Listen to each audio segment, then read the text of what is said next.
My dear ত্রিপুরার friends, ত্রিপুরার বন্ধুরা, প্রায় কয়েক সপ্তাহ পরে লাইভে এলাম। অ্যাকচুয়ালি খুব বিজি হয়ে গিয়েছিলাম। আর আরেকটা কথা হচ্ছে, প্রত্যেক সপ্তাহে এসে সেই ঝুল জমলালাল এগুলো নিয়ে কথা বলতে বলতে মুখও ব্যথা হয়ে যায় অনেক সময়। তো যাই হোক, আজকে গত 4 সপ্তাহের অনেকগুলো ইস্যু আছে, ওগুলো নিয়ে একটু কথা বলবো। আই হোপ আপনারা সবাই ভালো আছেন। আর ত্রিপুরাতে এত ইভেন্ট ঘটছে যে এটা উইকলি কভার করা সম্ভব নয়। প্রচুর ঘটনা চলছে ত্রিপুরাতে। মানে এখন ত্রিপুরা রাজ্যে কি হচ্ছে, একজন আছে মন্ত্রী, সেক্রেটারিয়েটে প্রত্যেক দিন বা একদিন পরপরই উল্টোপাল্টা পাগলের মতো প্রলাপ বকে যাচ্ছে। তারপর আরেকদিকে আছে আমাদের ঝুলবাবু। আর এছাড়া এখন ত্রিপুরা রাজ্য বা আগরতলা একটা মানে আজব নগরী হয়ে দাঁড়িয়েছে। লোকেরা এখন দেখা যাচ্ছে যে কি বলে, ম্যাগনেট বাবাও বেরোচ্ছে। কালকে আমি একটা ভিডিও দেখলাম যে পুরো গায়ে ম্যাগনেট ট্যাগনেট লেগে যাচ্ছে। তো এটা অদ্ভুত, মানে প্রত্যেক দিনই অদ্ভুত না কিছু কিছু হচ্ছে স্টেটের মধ্যে। তো নর্মালিসি বলতে সেরকম কিছু নেই। তো আমি আশা করি আপনারা সবাই ভালো আছেন, আজকে যারা আমার লাইভে আছেন। আর আমি আজকে লাইভে আপনাদের অনুরোধে এসেছি, কারণ অ্যাজ আই সেড, আমি গত কয়েক সপ্তাহ ধরে প্রচণ্ড বিজি হয়ে গিয়েছি এখানে। আর এছাড়া স্টেটে যা চলছে আপনারা তো দেখতেই পাচ্ছেন, এটা নতুন নতুন নতুন কিছু না। তো এই নিয়ে কথা বলা প্রত্যেক সপ্তাহে অনেকটাই মানে সময়ও লাগে, আর কাভারও করতে অসুবিধা হয়। তো আজকে আমি কিছু ইম্পর্টেন্ট টপিক নিয়ে কথা বলবো। আমি লাইভ শুরু করার আগে কয়েকটা কথা বলে নিতে চাই যে আমি ত্রিপুরা ইনফো এর এডিটর, বেসড ইন ইউএস, কিন্তু আমার মেন প্রফেশন এডিটরশিপ বা মিডিয়া এগুলো না। আমি ইউএসএতে অনেক বছর ধরে সেটেলড আমি এখানে কমিউনিকেশনস ইঞ্জিনিয়ার, আমার ওটা হচ্ছে ফিল্ড। আর এখানে I work in an organisation professional. তো আমার প্রফেশনাল আইডেন্টিটি ইজ ডিফারেন্ট। আর এখানে নিউজ মিডিয়াতে ত্রিপুরাকে খুব ভালোবাসি বলে ত্রিপুরার বন্ধুদের সাথে মিলে এই মিডিয়াটা খুলেছি। তো যেহেতু আমরা ত্রিপুরার অনলি নন প্রফিট মিডিয়া, আমরা কোনো অ্যাডভার্টাইজমেন্ট নেই না, কোনো রকমের ওই ওই ওই ধরনের মানি আর্নিং বিজনেসে আমরা নেই। তো আমাদের নিউজ, আমার ভিউজ সব কিছুই হচ্ছে বেসিক্যালি নিউট্রাল। আমাদের একটাই লক্ষ্য যে ত্রিপুরাকে মানে করাপশন এবং ক্রিমিনালদের হাত থেকে কি করে সেভ করে রাখা যায়, এবং ওদের বিরুদ্ধে ওদের সমস্ত 2 নম্বরিগুলোকে এক্সপোজ করা। এবং আমাদের মেন আরও একটা খুবই বড় উদ্দেশ্য হলো যে ত্রিপুরার মিডিয়ার মধ্যে যে একটা ইন্ডিপেন্ডেন্স, যে মিডিয়া কোনো পার্টি, কোনো পলিটিক্যাল আইডিওলজি কোনো কিছুকেই সাপোর্ট করবে না। ওরা মিডিয়া হচ্ছে একটা সমাজের একটা প্রতিবিম্ব, দ্যাট মিনস একটা রিফ্লেকশন, যে সমাজে কি হচ্ছে এটা মিডিয়াতে দেখা যাবে। এটাই হচ্ছে মিডিয়ার দায়িত্ব, যেটা সত্য এটাকে তুলে ধরা।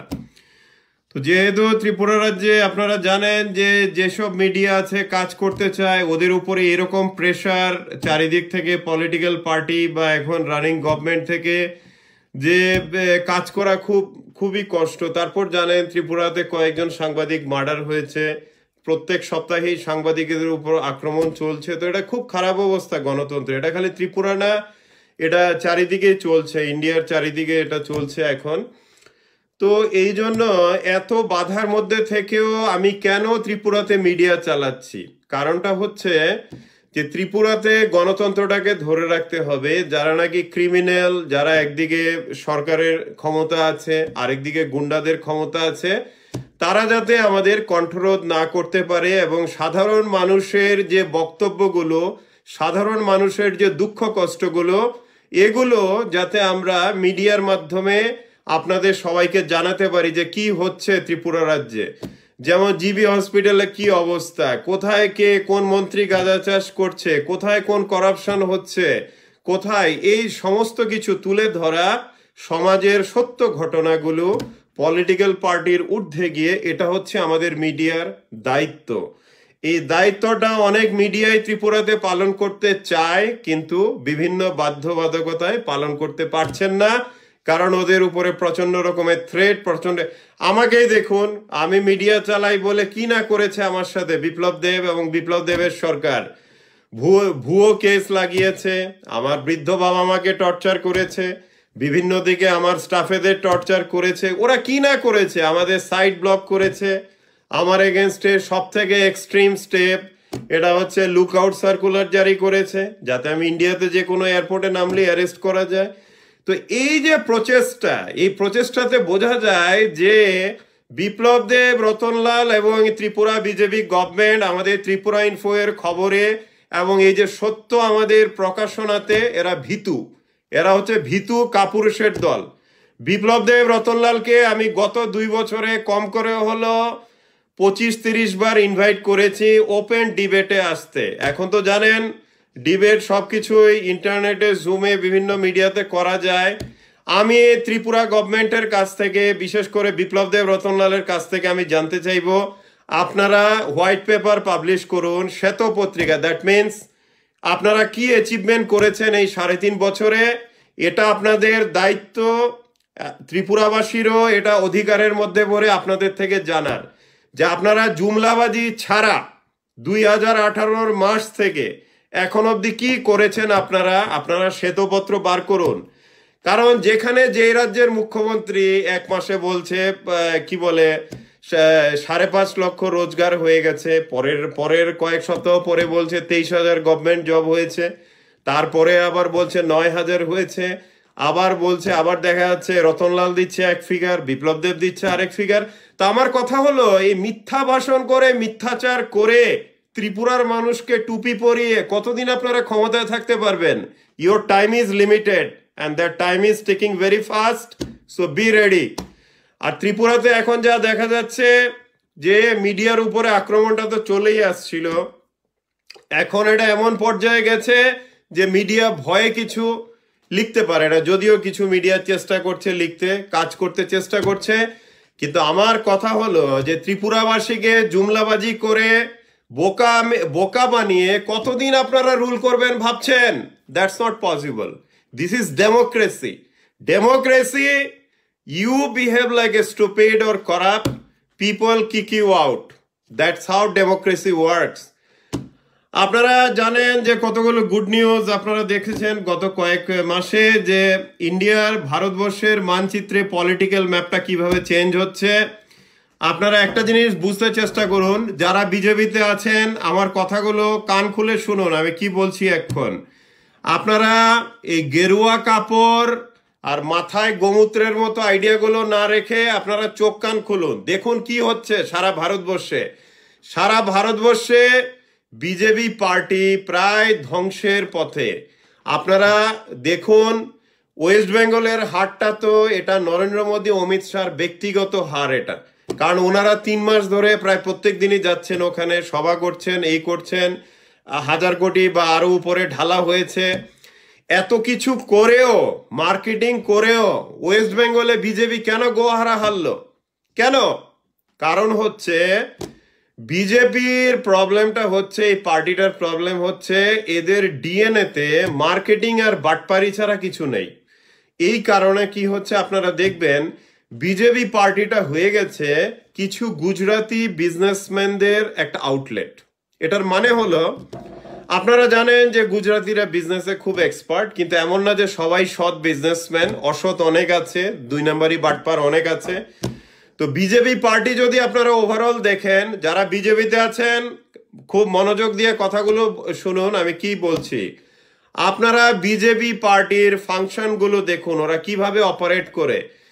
এরা গুজরাটি মেন্টালিটি নিয়ে, গুজরাটি ব্যবসায়ী ছাড়া, নিজের লাভ ছাড়া এরা কিন্তু কিছু দেখে না। আপনারা যারা ত্রিপুরা বিজেপিতে আছেন বা বিজেপিতে খুব ভক্ত হয়ে আছেন, আপনারা ভাবছেন পার্টি থেকে আপনারা পাবেন, ঘন্টাও পাবেন না। এটা লিখে রাখুন, বিজেপি এমন একটা পার্টি আপনাকে ইউজ করবে, তারপর আপনাকে থ্রো করবে। This is how they operate. BJP পার্টিটা পুরোটাই মোদি, অমিত শাহ চালান, ঠিক গুজরাটি বিজনেসম্যানদের মতো। আর এই না শুধু এটা সবাই জানে ভারতবর্ষে যে বিজেপি পার্টিটা হচ্ছে একটা ফ্রন্ট, মানে একটা কি বলবো, একটা মানে ফ্রন্ট, একটা আউটলেট হচ্ছে কতগুলো গুজরাটি বিজনেস এম্পায়ারের। এটা আম্বানি গ্রুপ হোক, আদানি গ্রুপ হোক। আদানি আপনারা জানেন, আদানি প্রত্যেক বছর কয়েক হাজার গুণ ওর প্রফিট আসছে। আদানি এখন এশিয়ার মধ্যে কত র্যাঙ্কে আছে আমি ভুলে গেছি, কিন্তু আদানির রেভিনিউ, ইন্ডিয়া যত গরিব হবে এই আম্বানি আদানিগুলো 10 গুণ 100 গুণ বাড়িয়ে বাড়িয়ে ওরা ধনী হবে। তো ব্যাপারটা হচ্ছে বিজেপি পার্টিটাই এখন হচ্ছে গুজরাটি যে ব্যবসায়ী, গুজরাটি ব্যবসায়ীদের একটা পলিটিক্যাল আউটলেট, যাতে ওরা পেট্রোলের দাম যত খুশি বাড়াতে পারে। আপনারা হয়তো জানেন না, এই যে পেট্রোলের দাম যে বাড়ছে 100 টাকার উপরে হচ্ছে, অ্যাকচুয়াল দাম কিন্তু 35 থেকে 37 টাকা। পুরোটাই সেস লাগানো হচ্ছে, বিভিন্ন রকমের জিনিস লাগানো হচ্ছে। এবং রিলায়েন্স পেট্রোলিয়াম থেকে শুরু করে বিভিন্ন এরকম আম্বানি বা গুজরাটিদের এরকম সংস্থাগুলো আছে যারা নাকি পেট্রোলটা ইম্পোর্ট করছে ইন্ডিয়াতে। তো যত দাম বাড়বে তত গুজরাটি ব্যবসায়ীদের লাভ হবে। তো যারা নাকি আপনারা বিজেপিতে আছেন, এই সত্যগুলো বিশ্বাস না হলে যাচাই করে নিন। BJP party is nothing but a political outlet of Gujarati business empires. BJP ওইভাবেই কাজ করছে। এই জন্য আপনারা দেখবেন বিজেপি পার্টির কোনো ওদের লং টার্ম কোনো গোল নেই। যেমন ধরুন কংগ্রেস বলুন, সিপিএম বলুন, যে কোনো পার্টি বলুন, এরা যুগ যুগ ধরে আছে, ওদের কতগুলো পলিটিক্যাল প্রিন্সিপালস আছে, আইডিয়ালস আছে, হয় মানুষের জন্য কাজ করতে চায়। প্রত্যেকটা পার্টিতেই করাপশন আছে, বাজে লোক আছে, কিন্তু এটা না। কিন্তু ব্যাপারটা হচ্ছে প্রত্যেকটা পার্টি চায় মানুষের জন্য লং টার্মে কাজ করতে, যাতে ওরা politically they can survive and they are acceptable to common people. কিন্তু আপনারা বিজেপিকে দেখুন, যখন লোকসভাতে 2টো সিট ছিল বিজেপির, তখন কি করলো বিজেপি? সেই আদবানির রথযাত্রা করে স্টার্ট করলো, বেসিক্যালি কমনওয়েলথ ইয়েটা জিগির তুললো যে রাম মন্দির। এখনো কিন্তু রাম মন্দির তৈরি হয়নি, কিন্তু সেই 30 বছর পরে এখনো রাম মন্দির স্টিল চলছে, ঠিক আছে? তা এখন কথা হচ্ছে অযোধ্যাতে রামের মন্দির বানাবে, এগুলো সব মানে কমনওয়েলথ জিগির তোলে। তো এরা কি করে বিজেপির, এদের অপারেশন হচ্ছে গিয়ে শর্ট টার্ম অপারেশন, যে ক্ষমতা দখল করো, যতটুকু পারো যতটুকু পারো লুটে পুটে, তারপর ওরা জানে যে মানুষ যে 2 নাম্বারই বুঝে যাবে, তারপর আর থাকতে পারবে না। তো এই জন্য বিজেপি পার্টির ভবিষ্যৎ তো এমনিতেই অন্ধকার, আপনারা সবাই এটা জানেন যারা গ্রাউন্ড লেভেলের মানুষ। এবং ত্রিপুরা বিজেপিতে যারা আছেন, আমি আপনাদের বলবো যে এখন থেকেই আপনারা একটু চোখ কান খুলে বুদ্ধি নিয়ে একটু চিন্তাধারা করুন যে আপনাদের ভবিষ্যৎটা কি হতে যাচ্ছে। কারণ সারা ভারতবর্ষের এখন মানচিত্রে যদি আপনারা দেখেন, বিজেপির একমাত্র শক্ত ঘাঁটি ছিল উত্তরপ্রদেশ।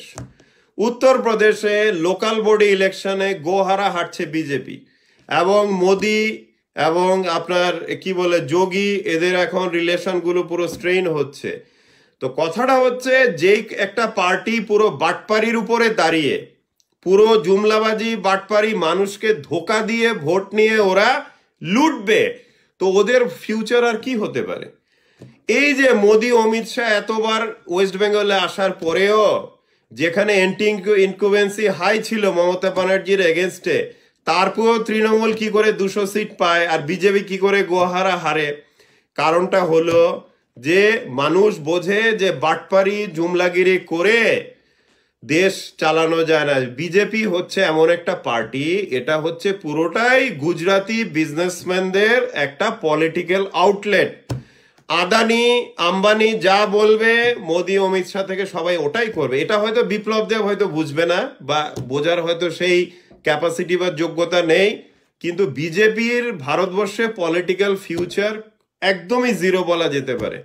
আপনারা দেখবেন এখন থেকে, এটা অলরেডি শুরু হয়েছে গত 1.5 বছর ধরে, যেখানেই বিজেপি ইলেকশন লড়বে মোটামুটি হারবে ধরে নিন আপনারা। আসামের কথা দেখুন, যেখানে বিজেপি জিতেছে, ওখানে বিজেপি আপনারা জানেন আরএসএস এর লোক ছাড়া ওরা চিফ মিনিস্টার বানায় না, কিন্তু আসামে দেখুন বিজেপি কোনোভাবে জিতেছে কংগ্রেসের গ্রুপগুলোকে নিয়ে। যেই নাকি হিমন্ত বিশ্বা যেই বলেছে আমাকে সিএম না করা হলে আমি ব্রেক করে দেব পার্টি, সাথে সাথে সোনোয়ালকে না করে বিশ্বাকে করা হলো। এটার মানে কি? এটা মানে হলো ওরা কর্নার হয়ে গেছে। আর বেঙ্গলে গো হারানা শুধু, বিজেপি এখন ইউপি এর লোকাল বডি ইলেকশনে হারছে।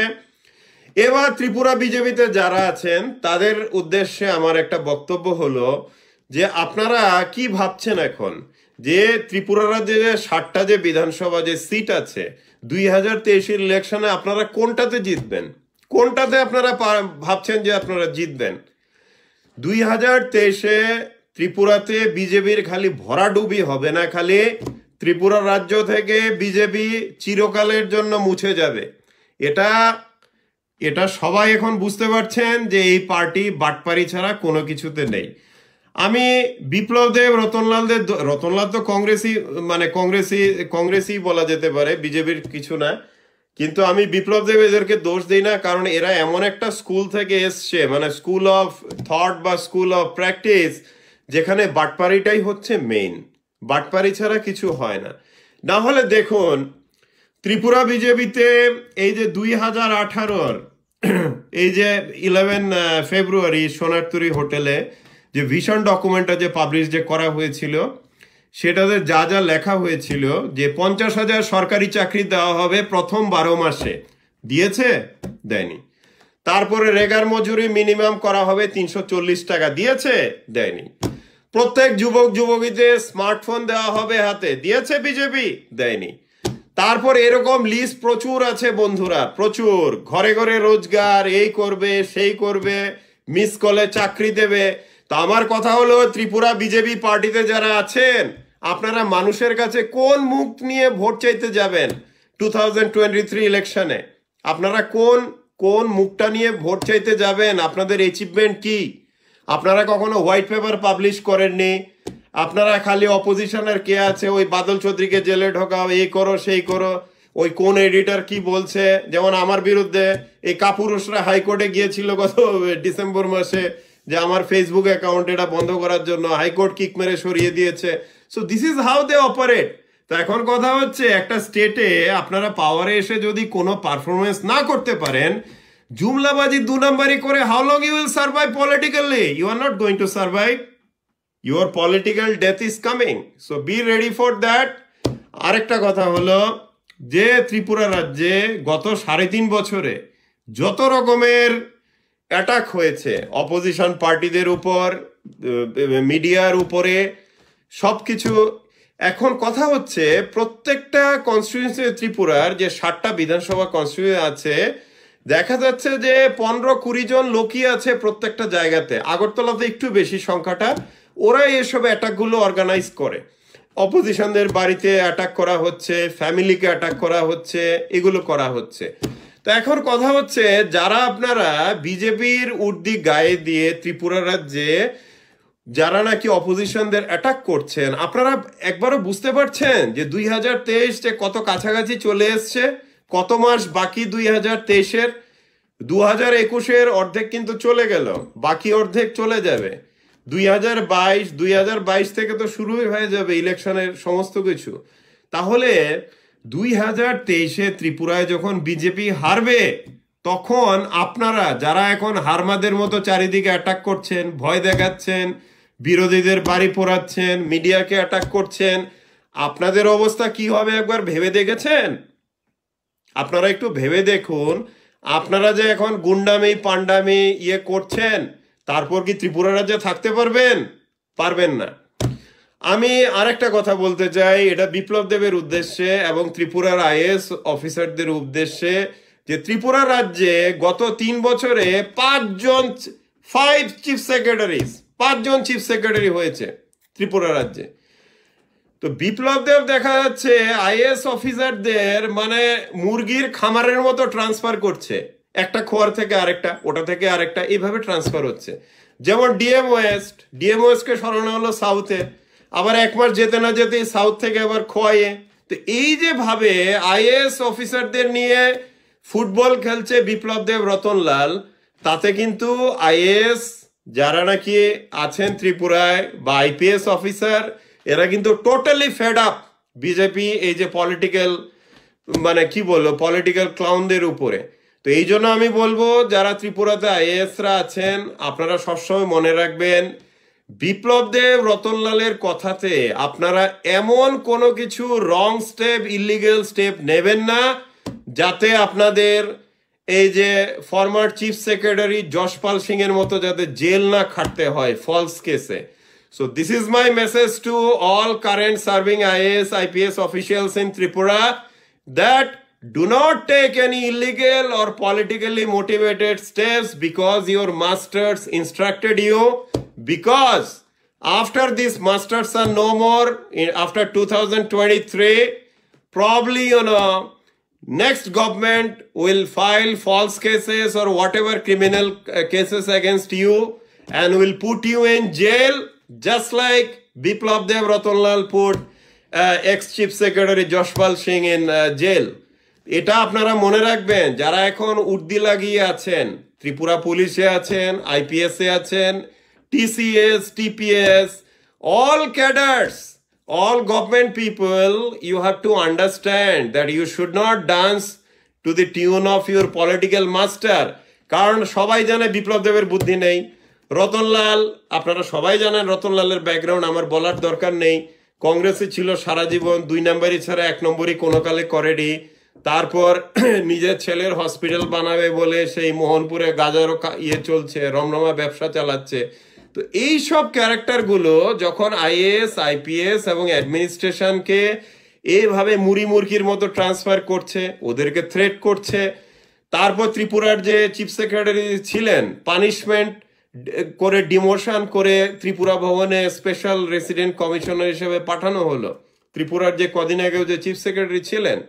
তো এইভাবে বিপ্লব দেব এখন অব্দি বেশ কয়েকজন চিফ সেক্রেটারিকে এভাবে ও ডিমোট করেছে, পানিশমেন্ট দিয়েছে, পাঠিয়েছে। তো এইভাবে my request to Tripura government, specially to Biplab Deb এবং রতনলাল, যে আপনাদের যা নলেজ এবং যেরকম ইন্টেলেক্ট, আপনারা একজন আইএএস বা আইপিএস অফিসারের পায়েরও যোগ্য না।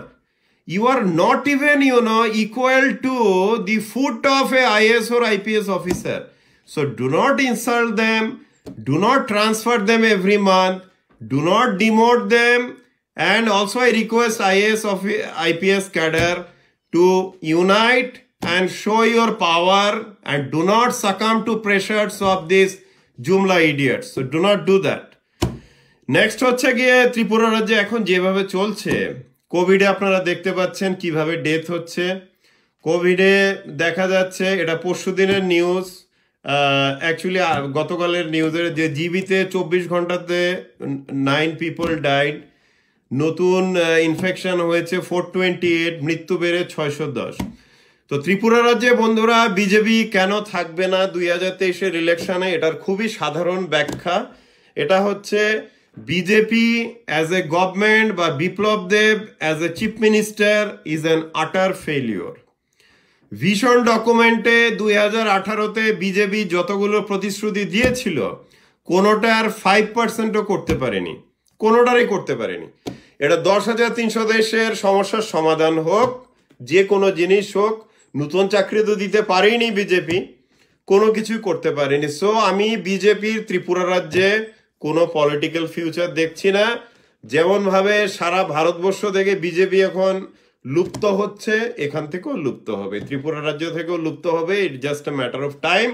কিন্তু এখন যারা গেরুয়া কাপড় পরে বা গোমূত্র সেবন করে বা বিভিন্ন রকমের ক্ষমতার দর্পে, মানে কি বলবো, যে এমনভাবে আপনারা নাচছেন যে আপনাদের মহাদেব বা বিষ্ণু বা ব্রহ্মা বোধহয় এমন কোনো পাওয়ার দিয়েছে যে আপনারা যে কোনো কিছু করতে পারেন, যে কাউকে মারতে পারেন, যে কাউর বাড়ি পোড়াতে পারেন, যে কাউকে বাইক নিয়ে অ্যাটাক করতে পারেন। কিন্তু আপনারা মনে রাখবেন 2023 কিন্তু খুব কাছাকাছি। 2023-এর ইলেকশনের পরে যখন বিজেপি থাকবে না, তখন আপনাদের অবস্থা কি হবে? Think it from now before it's too late. আর ত্রিপুরা বিজেপির যারা লিডার্স আছে বা যারা নাকি আছে, আপনাদের বলবো আপনারা এখন থেকেই দরকার হলে অন্যান্য পার্টিতে যান, নয়তো আপনাদের পলিটিক্যাল কেরিয়ার ইতি হবে, ওইভাবে আপনারা এখন থেকে নিজের গোছান। কারণ গত 3-3.5 বছরে মানুষের উপর যেরকম আক্রমণ হয়েছে, বিশেষ করে বিরোধী দলদের উপর এবং মিডিয়ার উপরে, এটার কিন্তু প্রতিশোধ কিন্তু 10 থেকে 20 গুণ বা আরো বেশি প্রতিশোধ হবে যখন নাকি 2023-এর ইলেকশনে যখন বিজেপি হারবে ত্রিপুরায়। আমি আপনাদের এখনই বলে দেই, ত্রিপুরা বিজেপি 2023-এর ইলেকশনে আমার মনে হয় না 4-5টাও সিট পাবে করে, এখন যেই পরিস্থিতি। তো যাই হোক, ত্রিপুরা রাজ্যে আপনারা দেখতে পাবেন, কারণ বাটপারি জুমলাগিরি করে তো চালানো যায় না, তাই না? তারপর বন্ধুরা, আপনারা অনেক আমাকে মেসেজ পাঠিয়েছেন যে আমি প্রথমে 10,323-এর প্রসঙ্গটাই তুলছি, যে 10,323। বাই দ্য ওয়ে, আমি একটা ইম্পর্টেন্ট কথা আপনাদের বলে নেই। আপনারা তো জানেন যে যে মুকুল রায় মমতা ব্যানার্জির ডান হাত ছিল এবং তৃণমূলের একটা সময় প্রেসিডেন্টও ছিল, জেনারেল সেক্রেটারি ছিল, সেই মুকুল রায় বিজেপিতে ঢুকলো, বিজেপিতে ঢুকে বেঙ্গল ইলেকশনে ভরাডুবি হলো। এখন আবার লেজ গুটিয়ে, এদের তো কোনো লজ্জা শরম বলতে কিছু নেই, সব মোটা চামড়ার পাবলিক, তো আবার কিন্তু সে তৃণমূলের শরণ নিল। এখন কথা হলো, এখানে একটা পজিটিভ জিনিস আছে যে মুকুল রায়ের মতো এরকম ধুরন্ধর বা এরকম ইন্টেলিজেন্ট ব্রেইন, পলিটিক্যাল ব্রেইন কেন বিজেপি ছেড়ে তৃণমূলে কেন গেল? কারণটা কিছুই না, কারণটা হচ্ছে বিজেপি যেইভাবে সারা ভারতবর্ষে করোনা নিয়ন্ত্রণ এবং জিনিসপত্রের দাম বৃদ্ধিতে যেরকম ভাবে ব্যর্থ হয়েছে সারা ভারতবর্ষে মানুষের মধ্যে বিজেপির বিরুদ্ধে ক্ষোভ প্রচন্ডভাবে এটা ধিক ধিক করে এটা জ্বলছে। এবং next election you will see the reflection. BJP 2024-এর লোকসভা ইলেকশনে খালি গোহারা হারবে না, শুধু যাতা রেজাল্ট হবে। আপনারা এখন থেকেই কাউন্ট করুন। যারা বিজেপিতে আছেন, আমি এখনো বলবো ত্রিপুরা বিজেপিতে যারা আছেন, আপনারা তো কংগ্রেস বা সিপিএম অন্যান্য পার্টি থেকে গিয়েছেন, আপনারা বিজেপি ছেড়ে অন্যান্য পার্টিতে যান এখন থেকেই, নিজের পিঠটা বাঁচান, নয়তো 2023-এর পরে কিন্তু কি যে অবস্থা হবে আপনাদের, এটা কিন্তু কেউ জানে না। কারণ 2023-এ বিজেপি ত্রিপুরাতে জিতবে না, এটা একদম 100% কনফার্ম।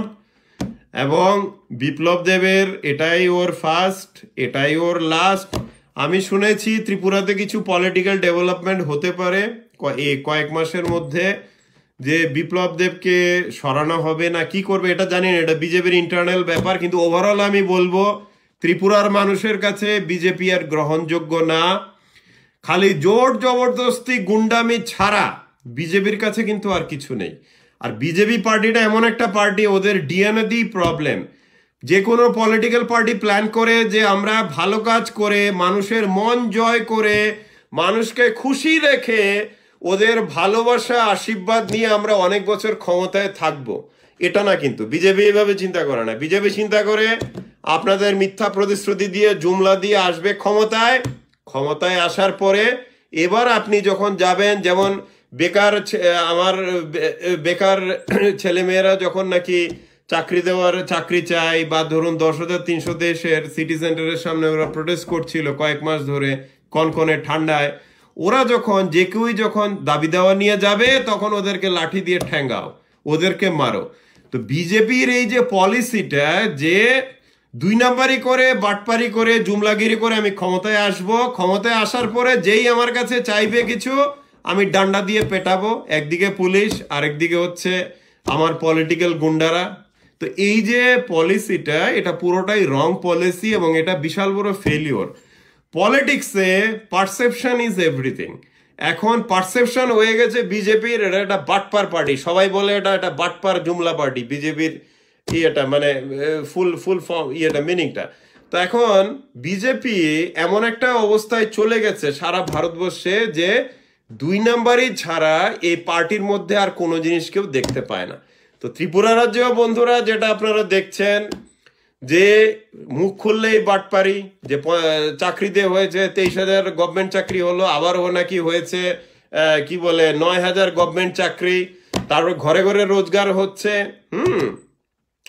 তো এখন কথা হচ্ছে যে ত্রিপুরা রাজ্যে এখন পলিটিক্যাল ফিউচারটা কি হতে যাচ্ছে। আমি আবারও বলছি, বিজেপিতে যারা আছেন আপনারা কান খুলে শুনে রাখুন, মানুষের মধ্যে বিজেপির পপুলারিটি এখন নেই, মানুষ ফেড আপ হয়ে গেছে। কারণ এই না শুধু, এটা স্টেট না শুধু, পেট্রোলের দাম 100 টাকা থেকে শুরু করে, জিনিসপত্রের দাম থেকে শুরু করে, হসপিটাল থেকে শুরু করে চারিদিকে একটা ভঙ্গুর অবস্থা।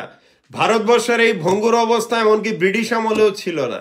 ভারতবর্ষের এতটাই করুণ অবস্থা এখন যে গঙ্গার ধারে হাজার হাজার লাশ মানুষ করোনাতে মারা যাচ্ছে, বালি দিয়ে চাপা দিয়ে রাখছে। আবার গভর্নমেন্ট মানে বিজেপির বড় মাথারা ফরেন মিডিয়ার বিরুদ্ধে কেস লাগাচ্ছে, অথচ নিজের মানুষদের কোনো সার্ভ করতে পারছে না। তো আমি বলবো বন্ধুরা, ত্রিপুরাতে আপনারা 2023-এ অবশ্যই নতুন গভর্নমেন্ট দেখবেন। কে আসবে তো এটা এখনো আমি বলতে পারবো না, কিন্তু আপনারা একটা জিনিস জেনে রাখুন যে বিজেপি ত্রিপুরাতে this is first and last. এবং বিপ্লব দেবের মুখ্যমন্ত্রী তো আর কতদিন আছে এটা হয়তো আপনারা জানবেন 1 মাস বা 2 মাসের মধ্যে, কিন্তু বিজেপির মধ্যে বড় বিদ্রোহ চলছে, এটা আপনারা সবাই জানেন। এবং কি যে হবে বিজেপিতে এটা এখন বলা যাচ্ছে না, কিন্তু কথাটা হলো যেই পার্টি 2 নাম্বারই, যেমন মিস কলে চাকরি হবে, সবাই ঘরে ঘরে রোজগার দেবে, সমস্ত 2 নাম্বারই বাটপারি করে, এরা কি করে পলিটিক্যালি থাকবে? ওরা পলিটিক্যালি দে ক্যানট সার্ভাইভ। 2 নাম্বারই করে পলিটিক্সে কখনো টেকা যায় না। তো সেটা এখন হচ্ছে, সারা ভারতবর্ষ এখন মানুষ বুঝছে যে কি হচ্ছে বিজেপির। আচ্ছা, এবার আমি কয়েকটা টপিকে আসছি। আজকের অনেক কথা বললাম এটা নিয়ে, যে প্রথম হচ্ছে গিয়ে যে বিজেপির পপুলারিটি, হ্যাঁ বিজেপির পপুলারিটি চারিদিকে খুব ডাউন হচ্ছে। বিজেপি থেকে সবাই শিফট করছে অন্যান্য পার্টিতে, এবং অন্যান্য বিরোধী দলগুলিও অনেকটাই শক্তিশালী হয়ে উঠছে দিনকে দিন। আর 10,300 দেশের বন্ধুদের বলবো, প্রায় আপনাদের 102 জন এখন অবধি মারা গেছেন। আপনারা জোরদার আন্দোলন গড়ে তুলুন। একদিকে আপনারা লিগেল এভিনিউগুলো দেখুন, কিন্তু আপনারা সবাই একত্রিত হয়ে যতটুকু পারুন আপনারা জোরদার আন্দোলন করুন, যাতে অন্তত, আর তো বেশি দিন তো নেই 2023-এর ইলেকশন, অন্তত পলিটিক্যালি বা কোনোভাবে আপনাদের সলিউশন নেক্সট গভর্নমেন্ট করতে পারে, যাতে আপনাদের পরিবার বা জীবনগুলো যাতে বেঁচে যায়। তো এই জন্য আপনাদের আন্দোলনটা এখন থেকেই শুরু করতে হবে। প্রত্যেকটা ডিস্ট্রিক্টে, প্রত্যেকটা লেভেলে আপনারা আন্দোলনটা শুরু করুন, কারণ 2023-এর ইলেকশনের আগে বিভিন্ন পলিটিক্যাল পার্টি আপনাদের কাছে হাত পাততে আসবে ভোটের জন্য। তখন আপনারা লিখিয়ে নেবেন যে জিতলে পরে ওরা কি কি দেবে। 10,300 দেশের প্রবলেমটা সলভ করা যায়, কিন্তু ইচ্ছার অভাব। আর ত্রিপুরা রাজ্যে গভর্নমেন্টে কোনো চাকরি প্রায় দেওয়া হয়নি বললেই চলে। 1000 খানেক বা 1000 দুয়েক যাই দেওয়া হয়েছে, এটা বিপ্লব দেব, রতনলালদের আশেপাশের লোকদের দেওয়া হয়েছে। তো এটা মানে কোনো ইয়ে না। তো 10,300 দেশ নিয়ে এটা বলবো। আর তারপর হচ্ছে ত্রিপুরাতে যারা নাকি doctor, nurses, medical, paramedical professionals আছেন, আমার অনেক অনেক my many thanks to you, যে আপনারা এত রিস্কের মধ্যে এত ডেডিকেটেডলি কাজ করে যাচ্ছেন, কিন্তু আপনাদের টাকা পয়সা থেকে শুরু করে কোনো কিছু আপনারা অনেক মেসেজ পাঠিয়েছেন। তো এই জন্য আমি টপিকটা বলবো, কিন্তু ওখানেও আপনারা আন্দোলনে যান। আর ত্রিপুরাতে এখন যা হতে যাচ্ছে আপনারা তো দেখতে পাচ্ছেন যে আইপিএফটি পার্টি থেকে দলে দলে টিপরামত হাতে ঢুকছে। তো আমার সাথে প্রদ্যুৎ মানিকের প্রায় হবে মাস দেড়েক হবে ডিসকাশন হয়েছিল। তো আমি বলেছি যে এডিসি এরিয়াটাকে ডেভেলপ করাটা যেন প্রায়োরিটি দেওয়া হয়, হুইচ মিনস ত্রিপুরার এডিসি এরিয়াতে যে বায়োটেকনোলজি, এগ্রিকালচার এবং বিভিন্ন যে টেকনোলজিগুলো ইউজ করে যাতে ইকোনমিটা যাতে আপলিফট করা যায় এডিসি এরিয়াতে, that should be the first গোল। কারণ ত্রিপুরার মানুষের একটা জিনিস বুঝতে চেষ্টা করেন, ত্রিপুরাতে এমন একটা ল্যান্ডলক ছোট্ট স্টেট, এখানে এরকম কোনো ইনকামও নেই। তো এখানে বায়োটেকনোলজি, এগ্রিকালচার এবং বিভিন্ন ন্যাচারাল সোর্সে মানুষকে ইন্ডিপেন্ডেন্ট না করে দিলে মানুষ সাফার করতে থাকবে। এডিসি এরিয়াতে জলের খুব সমস্যা। আমি প্রদ্যুৎ মানিককে বলেছি, রিকোয়েস্ট করেছি যাতে ড্রিঙ্কিং ওয়াটার ইস্যুগুলো যাতে অ্যাড্রেস করা হয় এবং মানুষের এগ্রিকালচারটা যাতে ফোকাস করা হয়। তো দেখুন, আমরা মিডিয়া বা এডিটর হিসাবে পলিটিক্যাল লিডার যারা পাওয়ারে আছেন, আমরা ভালো অ্যাডভাইস দিতে পারি। যেমন ধরুন 2013-এ আমি আমি নিজে মানিক সরকার, জিতেন চৌধুরী, ওনারা যখন সিএম ছিলেন, মিনিস্টার, আমি দেখা করে বলেছিলাম যে ত্রিপুরা রাজ্যে 2011 অ্যাকচুয়ালি 2011-এ আমি আমার নিজের পয়সা খরচ করে ত্রিপুরাতে আমি স্টিভিয়া কাল্টিভেশন করাই। স্টিভিয়া হচ্ছে একটা 0 ক্যালোরি সুইটনার। এটা ইন্ডিয়াতে অনেকগুলো স্টেটে করে এবং ওয়ার্ল্ড ওয়াইড এটা খুব একটা ভালো বিজনেস, এবং 3 মাসের মধ্যে ফলন হয়। এটা খুব সুন্দর জিনিস। তো আমি এই কনসেপ্টটা দিয়েছিলাম যে ত্রিপুরা রাজ্যে রাবার না করে স্টিভিয়া করে এক্সপোর্ট করলে হয়তো ইকোনমিটা অনেকই হবে। কিন্তু কথা হচ্ছে ত্রিপুরা পলিটিক্সে একটা সব থেকে বড় প্রবলেম হলো যে যেহেতু সেমি এডুকেটেড বা আনএডুকেটেড পিপলরা, সব পার্টির কথাই বলছি, খালি বিজেপি না, ওরা যেহেতু মানে পাওয়ারে আছে, ওদের ভিশন এবং ওদের প্ল্যানিং গুলো কিছু নেই। যেমন ধরুন, একটা লোক যদি ক্লাস 12 ফেল করে এমএলএ হয়ে মিনিস্টার হয়ে যায়, ওর আন্ডারে আইএএস অনেকগুলো অফিসার থাকবেন এবং অনেক অফিসিয়ালরা থাকবেন, লাল বাতি লাগানো গাড়িতে ঘুরবে। কিন্তু কথাটা হচ্ছে যে মন্ত্রী হয়ে গেলে 12 পাস থেকে কোনো নলেজটা কি কোনো বাড়ে না, তাই তো?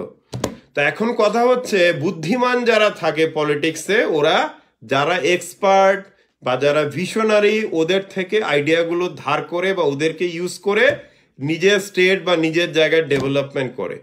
কিন্তু ত্রিপুরার পলিটিক্যাল ক্লাসটা এরকম, সবগুলো পার্টিতে, খালি বিজেপি না, যে আর আপনারা আরেকটা জিনিস বলে রাখি, এটা ত্রিপুরা না, শুধু সারা ভারতবর্ষে কোনো পলিটিক্যাল পার্টিতে ডেমোক্রেসি বলে কিছু নেই। সব জায়গাতেই আপনারা দেখবেন একনায়কতন্ত্র, একজন বসে আছে উপরে, মানে একজন ঘোড়া আর 100 জন গাধা, এ হচ্ছে প্রেটি মাচ মডেল যে কোনো পলিটিক্যাল পার্টির। তো এরা কি করে, এরা বাইরের কেউ ভালো কিছু বলছে, কোনো আইডিয়াস বলছে, এটা কিন্তু ওরা নিতে চায় না। আপনারা যদি লক্ষ্য করে দেখেন, ত্রিপুরার যে মেইন অপোজিশন পার্টি সিপিএম এর কথাতেই আসছি, এডিসি এরিয়াতে একটা সিটিও পায়নি, মানে এই যে এডিসি ইলেকশন যে গেল।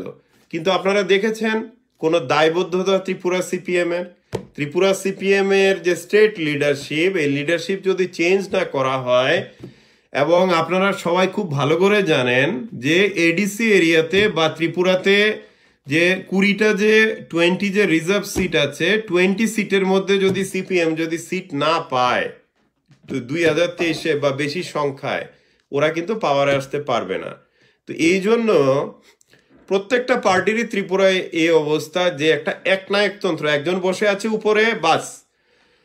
এবার কথা হচ্ছে গিয়ে যে কোনো পার্টি আপনারা ধরুন, সিপিএম এর কথাই ধরুন, সিপিএম এ আমি আগে অনেকবার বলেছি, সিপিএম আর বিজেপি মধ্যে একটা বড় একটা সিমিলারিটি হলো যে এদের কোনো সমালোচনা করলেই আপনাকে অ্যাটাক করবে, আপনি ক্রিটিসাইজ করলেই আপনাকে ঘিরে ধরে, মানে এরা ক্রিটিসিজম নিতে পারে না। তো আমি অনেক আগেই বলেছি যে সিপিএম পার্টির মেইন প্রবলেম হচ্ছে যারা বয়স্ক মানুষরা আছে, যারা নাকি ক্ষমতাতে আছে, পার্টি চালাচ্ছে, ওদের একটাই প্রিন্সিপালটা হলো আগে দেহত্যাগ, তারপরে পদত্যাগ। তার মানে আমৃত্যু ওই পদে থেকে যাবে। তো ওয়েস্ট বেঙ্গলে আপনারা দেখেছেন জ্যোতি বসু থেকে শুরু করে কি হয়েছে, পার্টির মানে পুরো ভরাডুবি ছাড়া কিছু হয়নি। ত্রিপুরাতেও যে এডিসি ইলেকশনে সিপিএম এর যে রেজাল্ট হয়েছে, এটা কোনো বিচ্ছিন্ন ঘটনা না, এটা ওটাই যে ত্রিপুরা সিপিএম এখন যারা লিড করছেন, ওদের গ্রহণযোগ্যতা খুব কমে গেছে। এজন্য মানুষ আর এদের উপরে বা ইয়ং জেনারেশন কোনো ভরসা পাচ্ছে না। কেমন এটা? তো এইভাবে যদি চলতে থাকে তাহলে 2023-এ কি অবস্থা হবে এটা আপনারা হিসাব করে নিন, আমার বলার দরকার নেই। কারণ দেখুন, আমি একজন সাধারণ মানুষ, নিজের পয়সাতে একটা নন প্রফিট মিডিয়া চালাই ত্রিপুরাতে, যেহেতু ত্রিপুরাকে খুব ভালোবাসি। আমার না আছে কোনো পলিটিক্যাল অ্যাম্বিশন বা কখনো ত্রিপুরাতে আসব বা কোনো কিছুতে থাকবো না, ত্রিপুরা থেকে 5 পয়সা কোনো কালে নেব বা কামাই করব, ওরকম কিছু প্ল্যান গত 7 বছরে আমি করিনি আর করবো না। ত্রিপুরা রাজ্যে ত্রিপুরার ভাই বোনেদের পাশে আমি থাকবো সবসময় অ্যাজ এ হিউম্যান, কারণ হিউম্যানিটি হচ্ছে আমার রিলিজিয়ান অ্যাজ ওয়েল এজ আমার political conscience. Humanity is very important. তো এখন কথা হচ্ছে, যেহেতু আমি নন পলিটিক্যাল, কোনো কিছুর সাথে যুক্ত নেই, তো একটা নন প্রফিট মিডিয়া আমি দাঁড় করিয়েছি নিজের আমেরিকাতে উপার্জনের টাকা দিয়ে চালাই মিডিয়া। আমরা কোনো অ্যাডভার্টাইজমেন্ট নেই না, কোনো পলিটিক্যাল কোনো কিছুর সাথে আমরা নেই। তো এই জন্য ফ্রিলি কথা বলতে পারি ইন্ডিপেন্ডেন্টলি আপনাদের মধ্যে। কিন্তু আপনাদের সবাইকে বলবো যে আপনারা কমন সেন্স ইউজ করুন। আর দেখুন, ত্রিপুরা রাজ্যে বিজেপি টেম্পোরারি, বিজেপি এসছিল, মানুষ একটা এক্সপেরিমেন্ট চেয়েছে, হয়েছে। কিন্তু আপনারা তো দেখতেই পাচ্ছেন বিপ্লব দেব রতনলালকে নিয়ে। আর ত্রিপুরা বিজেপির সব থেকে বড় মিস্টেক হলো এই রতনলালকে পুরো গভর্নমেন্টের দায়িত্ব দিয়ে দেওয়া।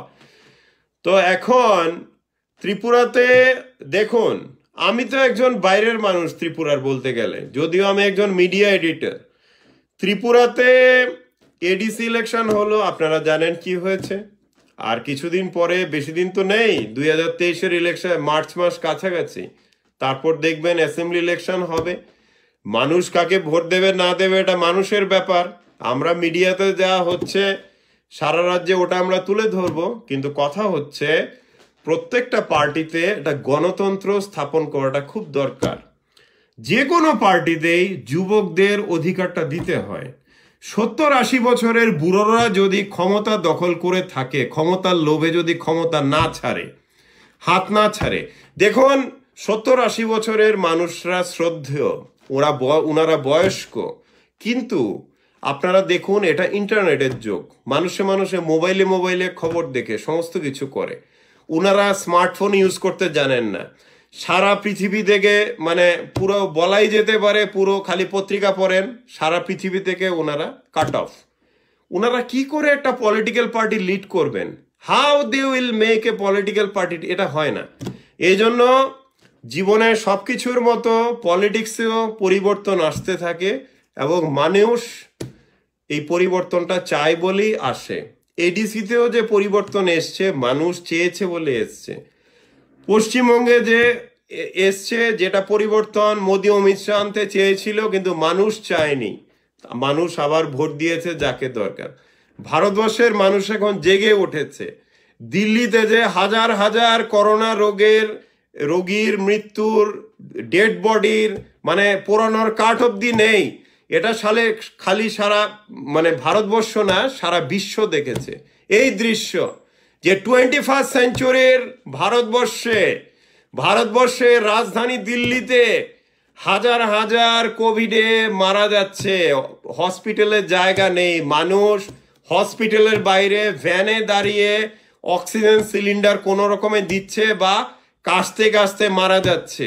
এই দৃশ্য সারা পৃথিবী দেখেছে ভারতবর্ষের। এটা কতটুকু লজ্জার জানেন? আমরা যারা ভারতবর্ষী, আমরা যারা পৃথিবীর বিভিন্ন জায়গাতে, জানেন এটা কত বড় লজ্জার ব্যাপার আমাদের জন্য যে আমরা একটা ভারতবর্ষে আমরা হাজার কোটি টাকা খরচ করে, হাজার হাজার কোটি টাকা খরচ করে নূতন পার্লামেন্ট ভবন আমরা বানাতে পারি, বড় বড় অট্টালিকা বানাতে পারি, আমরা নিজের পলিটিক্যাল ক্লাসের জন্য আমরা বড় বড় দামি দামি গাড়ি কিনতে পারি, আমরা বড় বড় বানাতে পারি, অট্টালিকা বানাতে পারি। অথচ ফ্রিতে কোভিড ভ্যাকসিন দেওয়া গত বছর থেকে আমরা পারি না।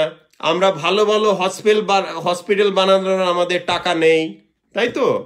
তো এই যে তারপর ভারতবর্ষের মানুষরা, হাজার হাজার মানুষ গ্রামে গঞ্জে কত যে লক্ষ লক্ষ লোক মারা গেছে, এদের ডেথের খবর যাতে না আসে এই জন্য পুরো মিডিয়ার উপরে তালা লাগানো হয়েছে, পুরো অনেক নতুন ল বার করা হয়েছে যাতে কোনো মিডিয়া রিপোর্ট করলে পরে ওদেরকে জেলে ঢোকানো হবে বা শাট করা হবে। তো এই তো এখনকার ভারতবর্ষ গত 6-7 বছর ধরে। There is no freedom of speech, there is no democracy, there is no absolutely no human rights. So that is today's India. এটা কতটুকু লজ্জার ব্যাপার দেখুন। ভারতবর্ষের রাজধানীতে হাজার কোটি টাকার উপরে নূতন সেন্ট্রাল ভিস্টা ভবন তৈরি করা হচ্ছে, অথচ এই দিল্লিতে মানুষ অক্সিজেনের অভাবে, হসপিটাল বেডের অভাবে হাজার হাজার লোক রাস্তাতে মারা যাচ্ছে, ওদের মরা পোড়ানোর জন্য কাঠেরও অভাব।